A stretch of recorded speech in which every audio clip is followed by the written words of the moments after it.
So it was I think it was on the Tuesday, and we were all kind of getting that feeling of we wanted to go do something. And so we all decided that we were going to go pray over the river. That's the River Demnac, the Siem Reap River, one of those two.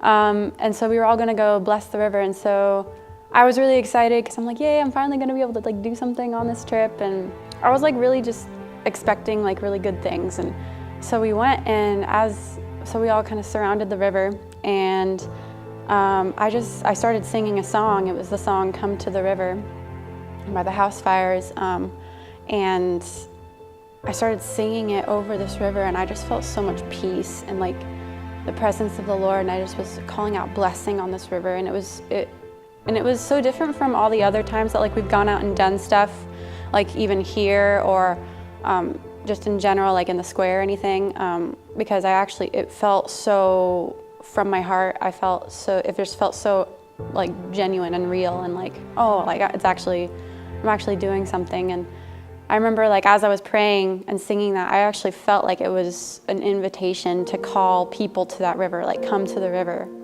And I felt like people were actually going to start showing up.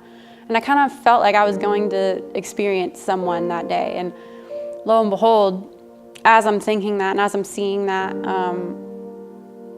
these 5 kids, or apparently one was the mom, I didn't even know, but these 5 kids all just kind of came up right next to me, and I'm just kind of doing my thing and I'm singing, and these 5 little Cambodian kids are all just like playing on the rope bridge, and they started hearing me sing, and they're like, oh my gosh, it's a white girl with blonde hair, and she's like singing, so to the river, what? And so they come up to you, and their smiles are just like the hugest smiles everywhere, and so they're waving and peace signing, and one of them just grabs my hand and pulls me over to where she is, and I just like start playing with them. Like I just sit on the rope, and we're all like jumping up and down, and we're just playing, we're having fun, and it was just so sweet.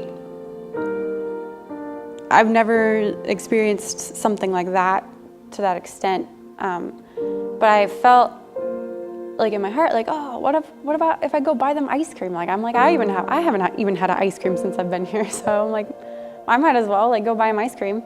And so I looked at them, and I was like, hey, and like, we can't speak each other's language at all. So I was like, hey, do you want Gurr ice cream? And I started like mouthing that to them, and they got kind of confused. And that was like the first time, like while we were playing, they were just like, what? And I didn't know where their mom was, but I figured I didn't want to be creepy or anything.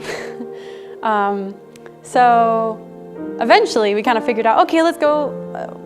I think they just decided to follow me, because I was just like, let's go. And so we just started walking, and I had like these like 5 little kids just walking all right behind me, like little ducks, and they just like were weaving through the tuk-tuk traffic, and I was just going through, and I'm like, oh, these kids are probably terrified. They have no idea where I'm taking them.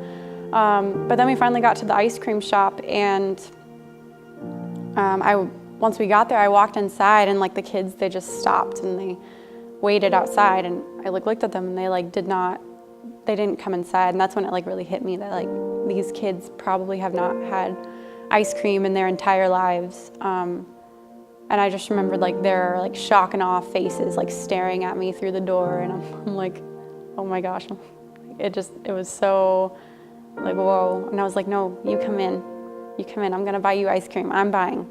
And I like kind of talked with the shop owners a bit, and I was like, okay, I'm buying for all of them. And they quietly started like picking out ice cream, and I ordered mine, and I just paid for it, and they started eating it, and they were just like completely awestruck the entire time.